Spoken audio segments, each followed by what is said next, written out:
அனைவருக்கும் வணக்கம். ஓம் சக்தி ஆதிபராசக்தி, ஓம் சக்தி மருவூர் அரசி. உங்கள் அச்சரபக்க லட்சுமி வந்திருக்கிறேன். 8வது மாதம் 27ஆம் தேதி அன்றைய தினத்தில் விநாயகர் சதுர்த்தி வருகிறது. அனைத்து மக்களும், அனைத்து பக்தர்களும், அனைத்து உறவுகளும் இல்லத்தில் சுத்தபத்தமாக வச்சு, தூய்மையாக வச்சு, முதன்மை கடவுளை முக்குட்டு வச்சு கும்பிடுவீங்க. அனைத்து பேருமே ஒற்றுமையாக இருந்து அந்த முதன்மை கடவுளை வணங்குங்க. எல்லாமே வெற்றிகள் பெறலாம்.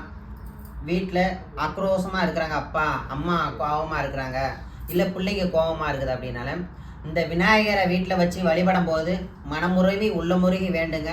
அனைத்துமே இல்லை நாங்கள் ஏழையாக இருக்கோமா, எங்களுக்கு வீடு வாசலில் நாங்கள் கொட்டாவில் தான் இருக்கிறோம், ஒரு ரூமில் தான் இருக்கிறோம், ஒரு சின்ன குடிசையில் தான் இருக்கிறோம், நாங்கள் ரோட்டில் இருக்கனாலும் விநாயகருக்கு முச்சந்தி தான் ரொம்ப பிடிக்கும். முச்சந்தி முக்குட்டு தான் ரொம்ப பிடிக்கும்.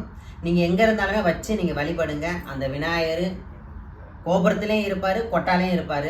அந்த ஆனைமுகன் உங்கள் வீட்லேயும் அந்த கொட்டாவை கோபுரமாக்குவார். அவருடைய வல்லமை அந்த மாதிரி வல்லமை. எல்லாரும் இவரை வணங்கி பயன்படுங்க. எல்லாருக்கும் முன்னேற்றத்தை கொடுக்கட்டும் இந்த விநாயகர். நன்றி, வணக்கம்.